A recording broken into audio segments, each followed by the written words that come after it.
Senhores presidente, deputados, deputadas, confesso que, pessoalmente, estou muito decepcionado com o que está acontecendo aqui no dia de hoje. Oi, querida. Muitos jornalistas me perguntavam: será que vão derrubar o decreto do IOF? Para todos eu respondia: não. Porque o prejuízo para o país é muito grande. Vai levar um contingenciamento de 12 bi. Vai cortar programas sociais, pé de meia, Minha Casa Minha Vida. Confesso que sempre achei que fosse possível achar um caminho. Tinha a medida provisória. Eu não entendi, porque em todos os momentos a gente fez campanha do presidente Hugo Motta e sempre elogiou, que ele dizia: eu não coloco nada no plenário sem passar pelo colégio de líderes. Como líder partidário, eu tomei um susto quando soube que estava pautado o projeto às 23h35 da noite, sem consulta aos líderes. Provoquei hoje no colégio de líderes, no Zap, para que chamassem uma reunião. Eu não sei o que aconteceu ontem à noite, mas eu tive presente na reunião com o ministro Fernando Haddad, a ministra Gleisi, líderes da Câmara e do Senado, onde foi discutido com todos que o governo teria que mexer no decreto do IOF, e o governo assim o fez. E lá discutimos propostas. O que vamos fazer? Foi daí que surgiu a medida provisória do Fernando Haddad, que falava em desoneração de benefícios tributários, em tributação das BECs, dos bancos, juros sobre capital próprio, das fintechs. Eu fiquei lá até o final. Ao final assisti uma coletiva onde estavam todos. Falou o ministro Fernando Haddad, o presidente do Senado e o presidente da Câmara dos Deputados. Chamaram aquele dia de um dia histórico.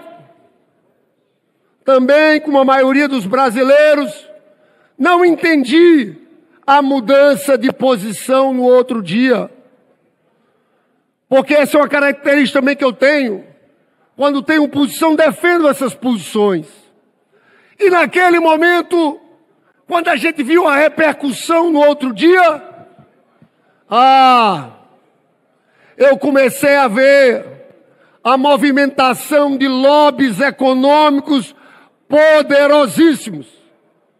Porque a proposta do Haddad, que foi aprovada naquela reunião, sem a discordância ali presente, dos presentes, era uma proposta que aumentava a taxação das BECs, colocava pontos importantes em cima do sistema financeiro, e a gente começou a ver a movimentação de grupos econômicos, quase uma coalizão econômica e política, porque o que eu mais vejo são grandes empresários, milionários, que frequentam os fóruns econômicos desse país e dizem lá: ajuste fiscal, ajuste estrutural, bradam no alto de suas fortunas. É um absurdo. O Brasil não aguenta o salário mínimo vinculado na Previdência. O que eles querem? Que um aposentado ganhe menos de um salário mínimo? Todo esse discurso de ajuste fiscal vira falácia. A hipocrisia dessa elite econômica brasileira é uma só. Eles falam de ajuste fiscal quando é em cima dos pobres, quando é em cima dos trabalhadores. Gritam não querem pagar um centavo. Se juntam todos. Eu não tenho dúvidas em afirmar que toda essa reação que aconteceu aqui foi pela força econômica desses lobbies organizados. Porque, infelizmente, o povo trabalhador, o povo pobre, tem dificuldade de chegar aqui. Eu lembro quando o Haddad apresentou o projeto de isenção de imposto de renda e tinha a discussão dos super salários. Em 2 dias, baixou aqui o lobby do Ministério Público do Poder Judiciário. Isso não anda e é escandaloso. Desembargador ganhar 400 mil, 500 mil e não vota o teto, que é o que ganha o ministro do Supremo Tribunal Federal. Todos falam, mas é uma coalizão contra o povo. Presidente Lula, eu quero dizer que tenho orgulho de lhe acompanhar. O senhor está do lado certo. A nossa opção é pelo povo trabalhador. E nós não vamos ter medo de fazer essa disputa política aqui. Tenho orgulho dessa posição nossa, de cada bravo deputado e deputada que estão escrevendo aqui um nome na história. Presidente Lula, se tem uma coisa que é a maior fake news da história desse país, é dizer que o Lula e Haddad aumentam impostos. Senhores, o Lula vai ser o presidente. Podem prestar atenção, turma do PL, na história que mais vai reduzir imposto no Brasil para o povo trabalhador. Vocês sabem o que aconteceu nos 4 anos de governo Bolsonaro e no Temer?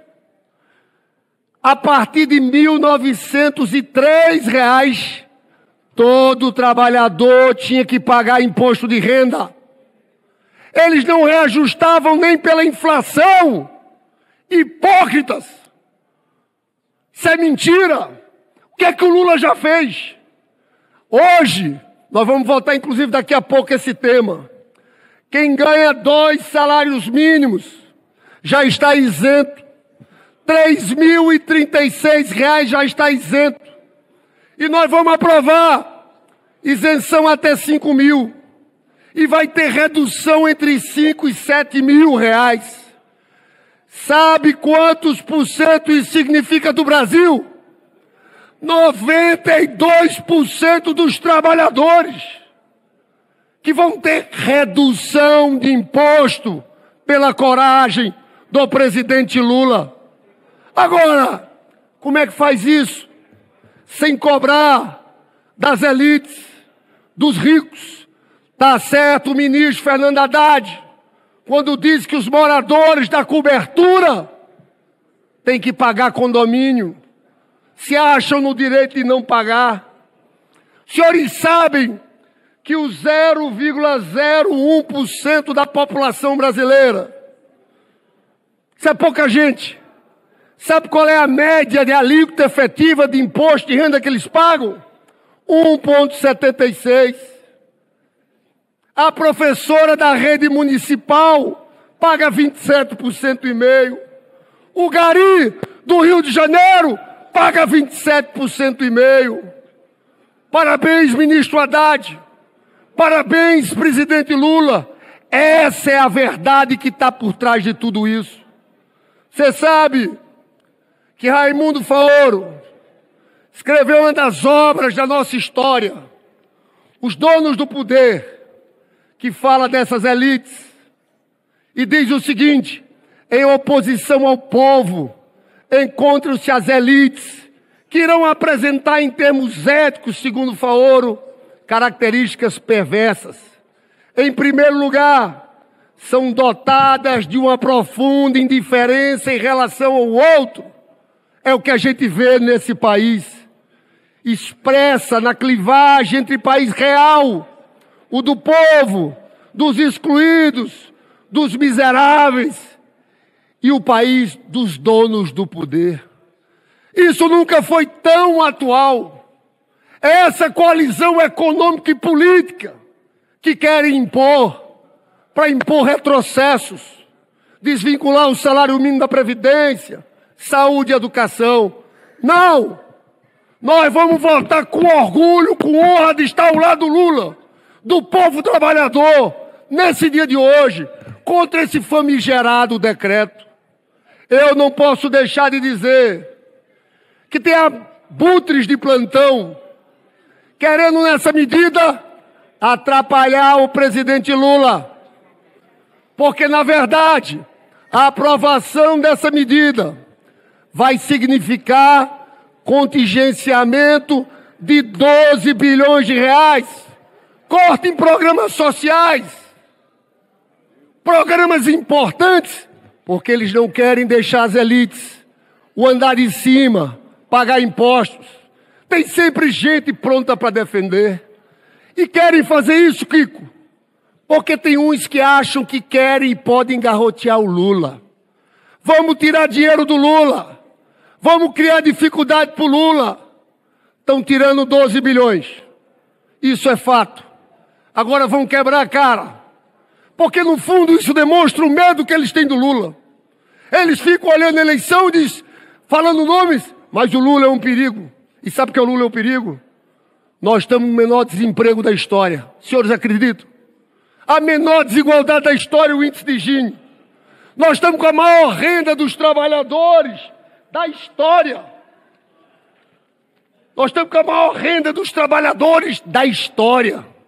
Nós tiramos mais de 20 milhões de pessoas da pobreza, gente que passava fome. Eu encerro dizendo que no dia de hoje, como líder do PT, eu tenho orgulho de saber que a gente está no lado certo, no lado dos trabalhadores, no lado do povo pobre.